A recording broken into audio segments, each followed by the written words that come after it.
Olá, meu irmão, minha irmã. Mais uma vez preparamos para você este programa Voz da Igreja. Bebendo da fonte, vamos mergulhar no mistério do pão do céu que Jesus nos apresenta no capítulo 6 do Evangelho de João. No coração deste tempo, vamos ainda uma vez visitar a exortação apostólica do Papa Francisco, alegrai-vos e exultai, desta vez conhecendo e aprofundando a bem-aventurança da misericórdia. Bem-aventurados os misericordiosos, porque alcançarão misericórdia. Uma igreja em caminho. Quero convidar você, meu irmão, minha irmã, primeiro, a rezar pelos sacerdotes. Estamos começando o mês de agosto, mês vocacional. Neste primeiro final de semana, celebramos, rezamos, agradecemos a Deus pela vocação dos sacerdotes. E quero ainda convidar você para um compromisso com a vida. Neste tempo em que se debate a legalização do aborto, quero convidar você, que é cristão, que é católico, a optar pela vida, a rezar pela vida, a criar impacto em favor da vida. O programa Voz da Igreja está começando para você.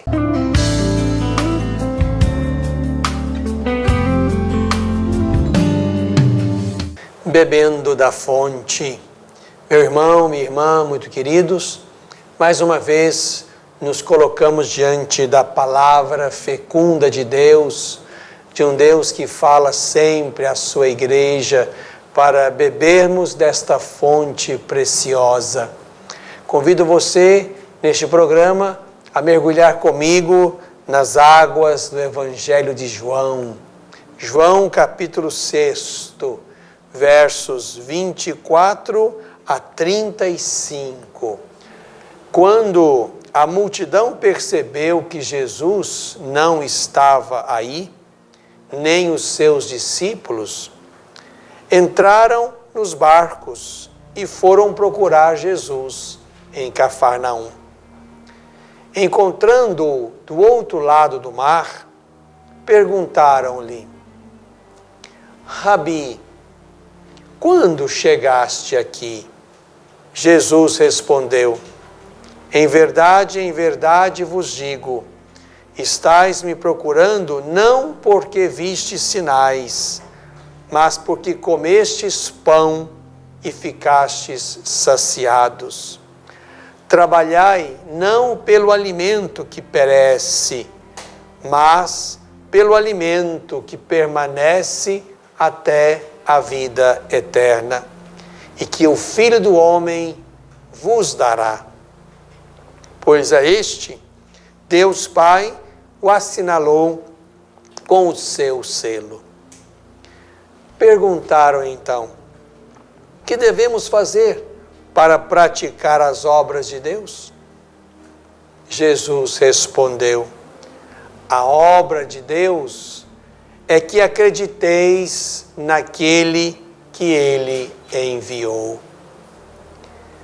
Eles perguntaram: que sinais realizas para que possamos ver e acreditar em Ti? Que obras fazes? Nossos pais comeram maná no deserto, como está escrito, deu-lhes a comer o pão do céu. Jesus respondeu: não foi Moisés quem vos deu o pão do céu. É meu Pai quem vos dá o verdadeiro pão do céu. Pois o pão de Deus é aquele que desce do céu e dá vida ao mundo. Eles então pediram: Senhor, dá-nos sempre deste pão. Jesus lhes disse: eu sou o pão da vida. Quem vem a mim não terá mais fome, e quem crê em mim nunca mais terá sede.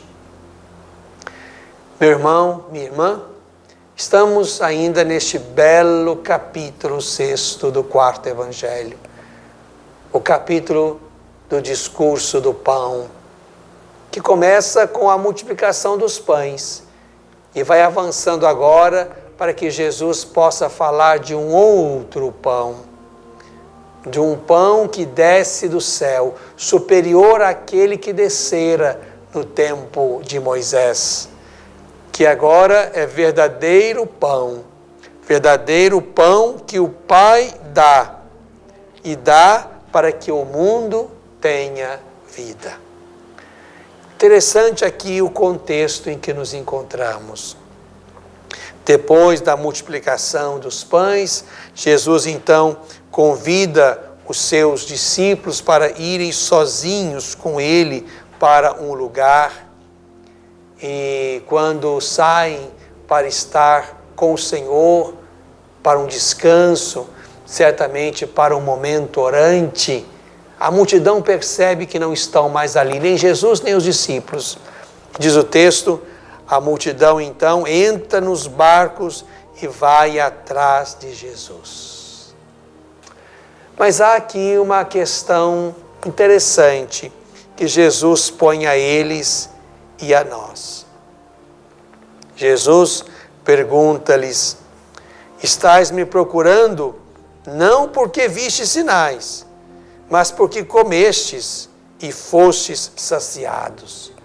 Jesus põe exatamente essa questão para que pensem. E aqui Jesus faz com que eles e nós nos perguntemos mais uma vez: por que estamos atrás do Senhor? Por que estamos, de fato, no meio daqueles que têm simpatia, ou até mais do que isto, daqueles que estão tentando fazer um caminho com Ele? Por que vamos com o Senhor? Por que vamos com o Senhor? Por que o buscamos? Por que o desejamos? Por que vamos atrás dele? Talvez também nós estejamos atrás de Jesus porque queremos algo de Jesus. Como aquela multidão que, segundo a leitura de Jesus, estava atrás porque comeram de um pão abundante, que não lhes custara nenhuma fadiga, nenhum trabalho, nenhum dinheiro. Por que estamos atrás do Senhor? Essa é uma pergunta importante, que nos ajuda a redefinir, a reconfigurar a nossa experiência de fé, a nossa experiência de seguimento do Senhor. Diante desta reação de Jesus, eles vão colocar ao Senhor Jesus: o que devemos fazer para praticar as obras de Deus? Jesus responde: a obra de Deus é que vocês acreditem naquele que Deus enviou.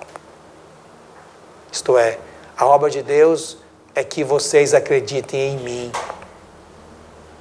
A obra de Deus é que o coração de vocês seja meu, diria Jesus, já que crer é um ato de dar o coração, de empenhar a vida toda, de esvaziar-se de si para que o Senhor tome esse lugar que não é mais simplesmente nosso, não é um eu particular, intimista, egoísta, mas é uma pessoa humana na qual transparece a pessoa de Jesus.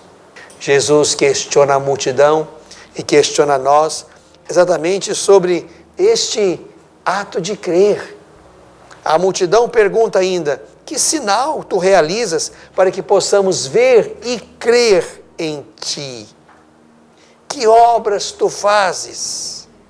Aqui eles evocam Moisés, que com o poder de Deus e revelando-se como alguém que agia com a autoridade que Deus lhe dava, Moisés então deu o pão que desceu abundante do céu.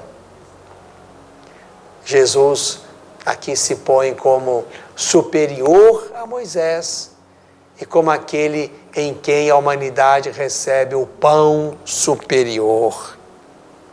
É Jesus quem vai dizer que não foi Moisés quem deu o pão do céu, é o Pai. É o Pai quem dá o pão que desce do céu. É o Pai, portanto, quem dá o verdadeiro pão do céu. Portanto, na pessoa de Jesus, e aqui, digamos, neste gesto bonito de Jesus de fazer-se pão, está não só a revelação máxima. Aqui está alguém maior do que Moisés, e aqui, diante disto, diante desse desejo da multidão em nós, Senhor, dá-nos sempre desse pão verdadeiro, desse pão de Deus, desse pão do céu, desse pão que dá vida, dá-nos sempre dele. Aí Jesus revela a fonte deste pão. Eu sou o pão da vida. Este eu sou está na lista de muitos outros eu sou que ao longo do quarto evangelho vão aparecer como sinais que revelam a identidade de Jesus. Eu sou é o nome de Deus. Bebemos da fonte.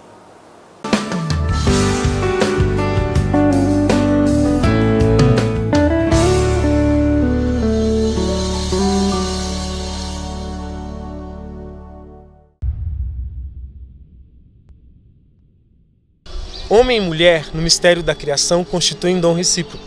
Isso quem nos ensina é São João Paulo II, na sua teologia do corpo. Ele quer dizer para nós que no matrimônio, homem e mulher, quando se entregam ao outro, se tornam um dom. Não mais uma simples entrega, mas um dom de comunhão, de se fazer um e de se tornar imagem e semelhança de Deus, que é comunhão. É muito belo, é muito lindo isso. São as sedes que o nosso coração tem de perceber a grandeza que é o amor que é expressado pelo corpo. A teologia do corpo tem essa graça de nos fazer aprender sobre o amor. Dias 15 e 16 de setembro, aqui em Divinópolis, nós teremos o Decor Minas, que vai ser um dos maiores eventos de teologia do corpo que já aconteceu no Brasil, com a presença de Christopher West. Você não pode perder. Venha participar conosco.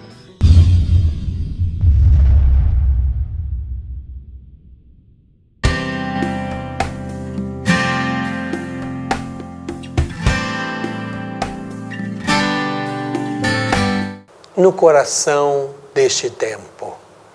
Meu irmão, minha irmã, estamos visitando juntos o belo texto do Papa Francisco, Alegrai-vos e exultai, onde o Papa trata da santidade no mundo atual. Estamos visitando com o Papa as bem-aventuranças, lá do Evangelho de Mateus, onde Jesus vai mostrando um caminho de felicidade, de santidade, de bem-aventurança. E chegamos então a esta bem-aventurança. Felizes os misericordiosos, porque alcançarão misericórdia. Mais uma vez, com o Papa Francisco, nós somos chamados a mergulhar neste mistério de misericórdia, para entender, como diz o Papa, que misericórdia tem dois aspectos: dar e perdoar. O misericordioso dá, ajuda, serve, mas também perdoa, compreende.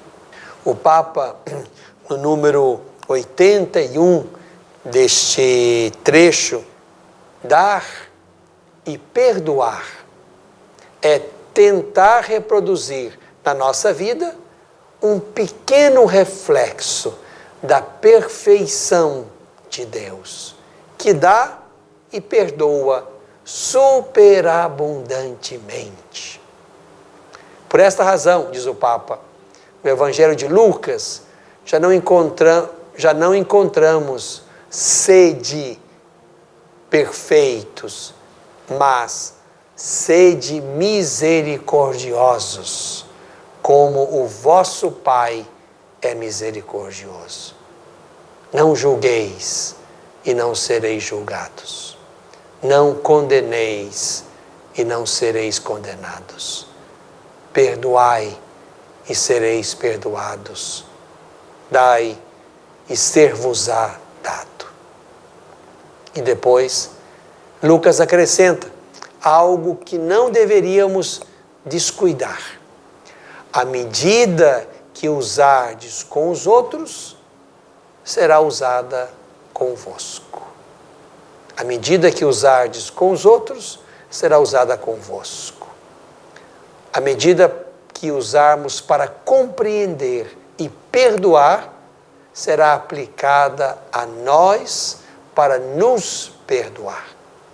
Olha, meu irmão, minha irmã, as palavras do Papa são preciosas e nos convidam a recordar algo que talvez o fato de nós repetirmos isso todos os dias e muitas vezes a cada dia, nos leva a passar superficialmente pelas palavras sem mergulhar no mistério e na profundidade delas. Quando Jesus, aqui no Evangelho de Mateus, nos convida a ser perfeitos, como o Pai é perfeito, e avança lá na palavra do Evangelho de Lucas para nos convidar à misericórdia, a sermos misericordiosos como o Pai é misericordioso. Jesus quer ensinar certamente que o nosso caminho de perfeição passa necessariamente também pela escola da misericórdia. E uma misericórdia que de fato nos leva a não julgar, a não condenar, a perdoar, a dar, para usar a lógica do Evangelho de Lucas. E aqui é interessante essa palavra de Jesus aí no Evangelho de Lucas, né? Como o Papa lembrou.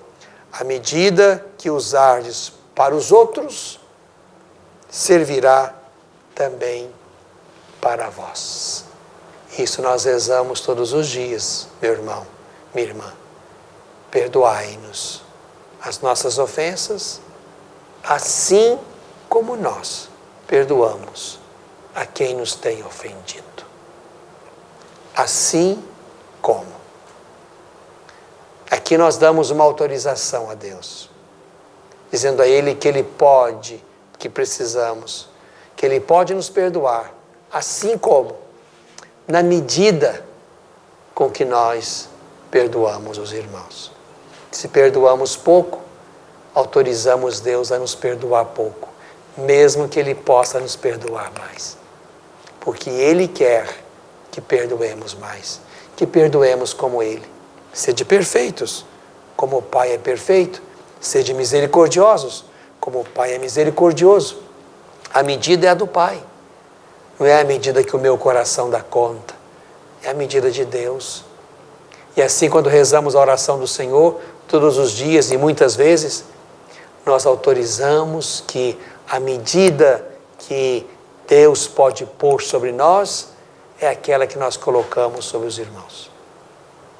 Olhem, portanto, irmãos e irmãs, que é preciso repensar, talvez, o nosso jeito de perdoar, a nossa quantidade de dar-nos aos irmãos, de oferecer de nós, de oferecer o nosso perdão.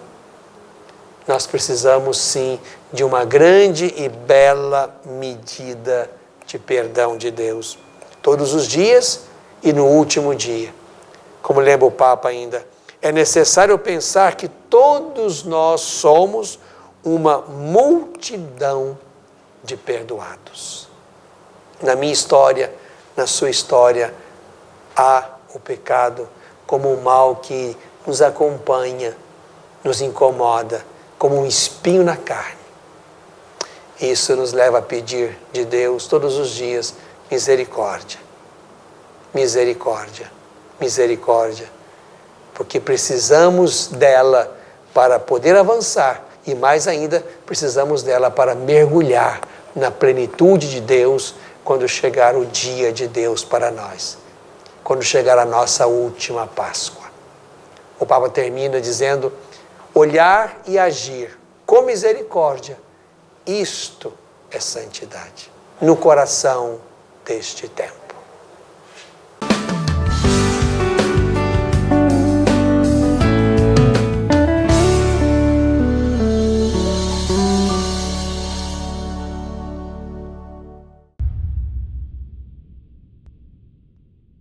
Olá pessoal, tudo bem com vocês? Quem fala aqui é o Fernando Gomes, membro da comunidade Presença e também líder do projeto Amor Autêntico. Eu vim aqui comunicar para você que está chegando o nosso Decor Minas, que é um encontro, um evento sobre a teologia do corpo de São João Paulo II, com a presença do pregador americano Christopher West, e eu também estarei presente dando uma contribuição também no sábado, juntamente com a minha equipe do projeto Amor Autêntico. Então anota na sua agenda aí, 15 e 16 de setembro, Decor Minas, nós vamos estar juntos lá. Um grande abraço.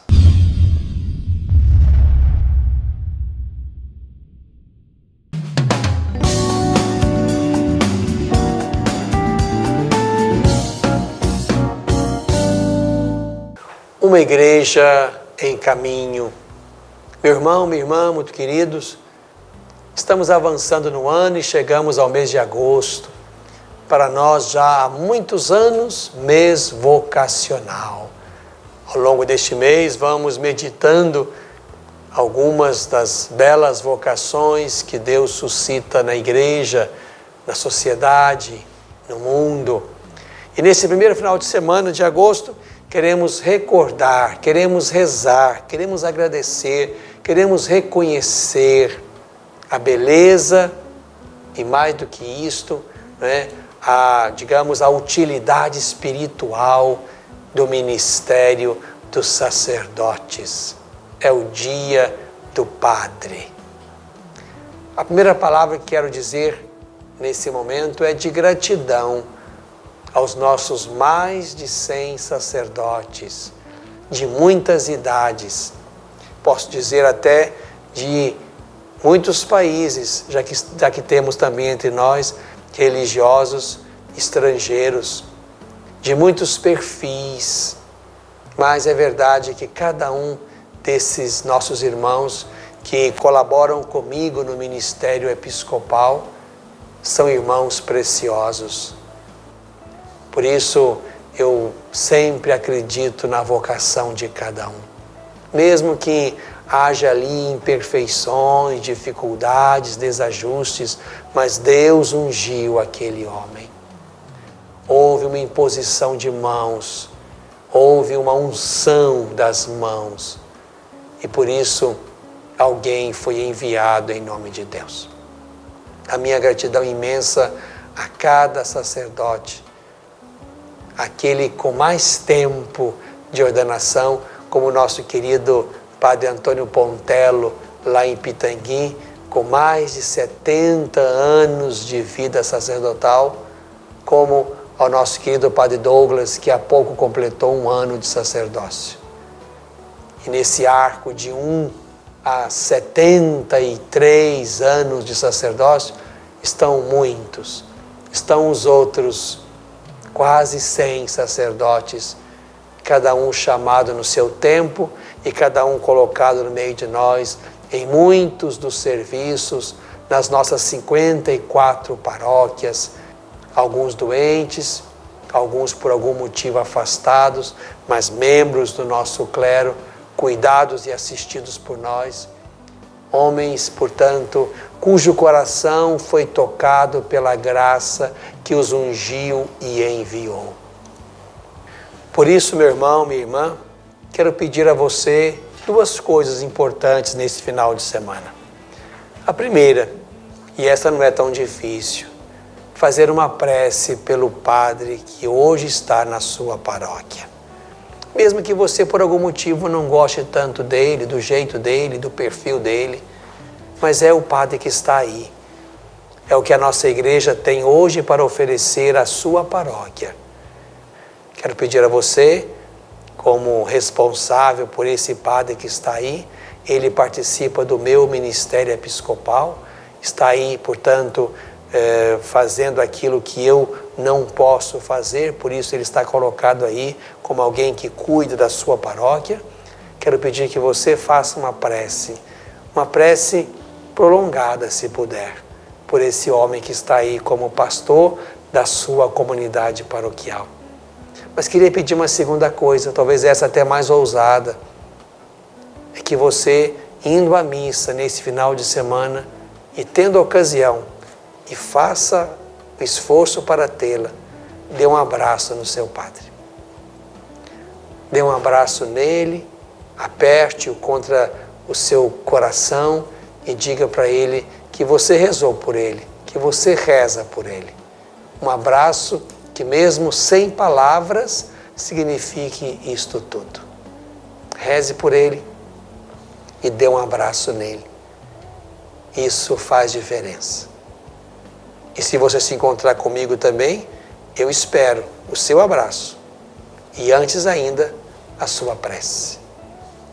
Isto vai ser o presente que você vai dar ao padre da sua paróquia, rezando por ele e pelo ministério dele. Você também reza pelo meu ministério episcopal, já que o padre que está aí participa eficazmente do ministério confiado a mim, nesta igreja particular de Divinópolis.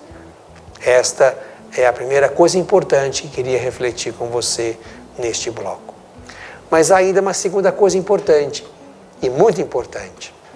Nestes dias, no nosso país, estão discutindo acerca da legalização do aborto. O Supremo Tribunal Federal está, de alguma forma, puxando para si uma matéria que não é dele, legislar sobre isto, sobre a possibilidade ou não, as circunstâncias em que se poderia praticar aborto. Essa matéria se discute com a sociedade e com aqueles que representam a sociedade no Congresso Nacional. Mas nesses dias 3 e 6 de agosto, estão reunidos aqueles que devem decidir sobre esta matéria. O Supremo Tribunal, que propõe uma audiência pública com quem, de fato, está de acordo ou está contra a legalização. E, ao mesmo tempo, também queremos acender no Congresso Nacional esta preocupação. E, ao mesmo tempo, para que o Congresso reivindique para si esta matéria, que é dele e não de outra instância. Então, quero pedir a você, meu irmão, minha irmã, que juntamente com os seus, ou até quem sabe sozinho, mas quanto mais gente melhor, com seu grupo, com seu movimento, com a sua pastoral, com a sua nova comunidade, que você se organizasse para uma vigília, um tempo de oração, nesses dias, para que essa matéria possa, de fato, vir à tona, como de fato está já na superfície, para não dizer já nas grandes discussões da nossa pátria, pelo menos entre aqueles que devem decidir sobre a matéria, que isto, vindo à tona, seja pensado, discutido e discernido na ótica de Deus, e não na ótica de mentes humanas que se julgam no direito de decidir sobre uma outra vida. Porque a vida que a mamãe traz no ventre já não é mais vida dela, mas é uma outra vida, que começa a ser outra vida ali, no momento inicial da concepção. Ali já não é mais algo que a mãe pode dispor como se fosse algo dela mesma. Ali se trata já de uma outra vida. É assim que pensa a fé cristã, e esta é a nossa fé, e é isso que nós defendemos contra aqueles que pensam diversamente. Mas nós temos o direito e o dever de dizer o que pensamos, e pensamos assim porque cremos que é assim que Deus pensa. E é assim que Deus quer que pensem os que pertencem a Ele. Então, uma vigília. Também queremos pedir que nesses próximos dias, também na liturgia dominical, por que não? Neste final de semana, como também no próximo, em que vamos lembrar a paternidade, vamos lembrar a família, que nesses dias, mesmo que as discussões já tenham acontecido e até, quem sabe, alguma coisa tenha sido decidida, oxalá a favor da vida, mas que nesses dias nós possamos também colocar na Eucaristia esta intenção, rezando para que Deus mova, toque, perscrute os corações que decidem sobre isto, a fim de que haja ali um incômodo verdadeiro em se tratando de pensar na contramão da vida. Alguma coisa que de fato incomode as consciências que devem decidir. Então, uma vigília, uma intenção na Eucaristia e, terceira coisa, se você pode, incomode os deputados que você conhece. De modo que, incomodando-os pela via certamente virtual, quem sabe até presencial, nós coloquemos lá na mente e no coração deles, de legisladores, a importância desta matéria, a importância do cuidado da vida, a importância da defesa da vida indefesa. E aqui eu estou pensando no nascituro, daquele que está do lado de dentro, esperando a hora de passar ao lado de fora. Você, meu irmão, minha irmã, que é cristão, discípulo de Jesus, católico, está chamado a fazer a opção pela vida. Jesus é o pão da vida. Quem come de Jesus também escolhe a vida, opta pela vida, cuida da vida, defende a vida, desde a concepção até a morte natural. Fiquemos com o Senhor. Ele é o Senhor da vida. Ele haverá de nos perguntar, como um dia Deus perguntou a Caim: onde está o teu irmão? O que fizeste? Que nós tenhamos histórias bonitas para contar ao Senhor daquilo que fizemos, para cuidar, para preservar, para defender a vida humana em todas as suas etapas. Uma igreja sempre em caminho.